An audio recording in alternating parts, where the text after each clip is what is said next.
हरि से आपके अंदर सामर्थ्य ना हो उन्हें प्रेम करने की, तो सगे संबंधी बनाकर प्रेम करें। देखिए कभी कभी क्या होता है, हम भगवत भक्ति करते निकट पहुंच जाते, लेकिन एक समय ऐसा आता है कि फिर हमारी धीरे धीरे भक्ति हटती जाती है।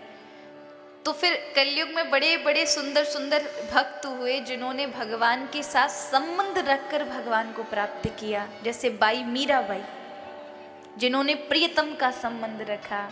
श्री तुकाराम जी महाराज महाराष्ट्र के बहुत बड़े दिव्य संत हुए जिन्होंने भगवान के साथ मित्र का संबंध रखा।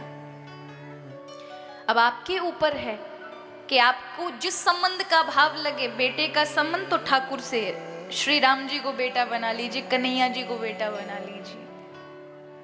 बेटी का है तो श्री राधा रानी को बेटी बना लीजिए। प्रियतम का हो, सखा का हो, भाई का हो, जो भी संबंध आपको, एक प्रभु ही ऐसे हैं जिनको आप हजार संबंध में देख सकते हैं। इसलिए आप जब संबंध जोड़ेंगे तो फिर आपसे हरि जुड़ जाते हैं।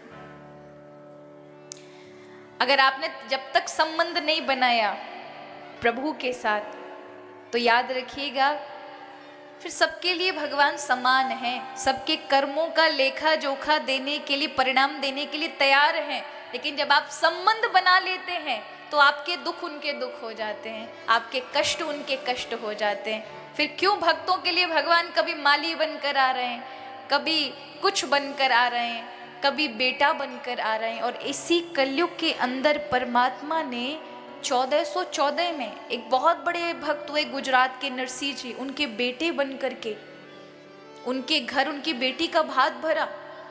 इसी 1400 के लगभग ही तमिलनाडु जैसे क्षेत्र के अंदर एक राजा कुलशेखर के यहाँ भगवान 1 महीने तक निवास करते रहे, सखा बन करके। तो बहुत सारे सतयुग त्रेता द्वापर के भक्तों को पीछे छोड़कर कलयुग के भक्तों ने आगे भगवान को और नजदीक किया है संबंध से।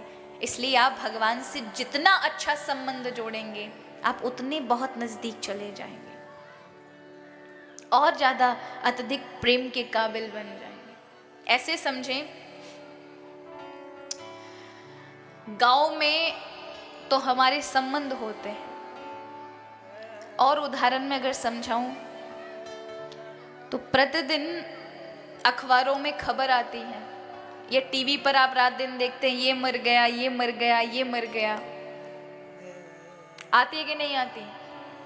लेकिन कितने आंसू निकलते हैं आपके, कितने दुखी होते हो, कितना गम करते हैं, या कितना कष्ट होता है आपको? बिल्कुल भी नहीं, बस थोड़ा देखा, बस हाँ ये बहुत गलत हुआ, ऐसा करके अखबार रख देंगे, चाय पी रहे हैं, खाना चल रहा है, भोजन प्रसादी पा रहे हैं। लेकिन ये पता चल जाए कि वो मेरा पुत्र था, कि वो मेरा ये था, तो क्या होगा? फिर आपके मुंह में चाय रहेगी, फिर आप रोएंगे। क्यों रोएंगे? क्योंकि जब तक आपको पता था वो मेरे नहीं है, उनसे कोई संबंध नहीं है, तो आपका कोई मतलब ही नहीं था। ठीक है, अपना जो कुछ हो रहा है आप क्या कर सकते हैं, विधि का विधान है, ईश्वर के हाथ में, ऐसा कह के टाल देते हैं। लेकिन जब पता चलता है कि उन मरने वालों में कोई हमारा है, तो उसके साथ संबंध होने के कारण भावनाओं में असर होता है, और वही भावनाएं भाव ले आते हैं और व्यक्ति रो पड़ता है। फिर उसे विधि का विधान ये 10 लोग समझाएं भी ना, नहीं समझ आएगी, क्योंकि उसका अपना गया है जिससे उसका संबंध था। उसी प्रकार है, यदि आप प्रभु से केवल दूर का ही रिश्ता रखेंगे तो वो वही वाली बात है, जैसे आपको असर नहीं हुआ किसी का, प्रभु को भी नहीं होता।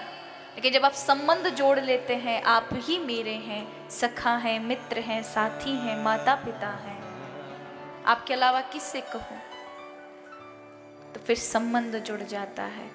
फिर भावनाओं का, यहीं से तो भक्ति का प्रारंभ है, यहीं से तो भावनाओं का प्रारंभ है।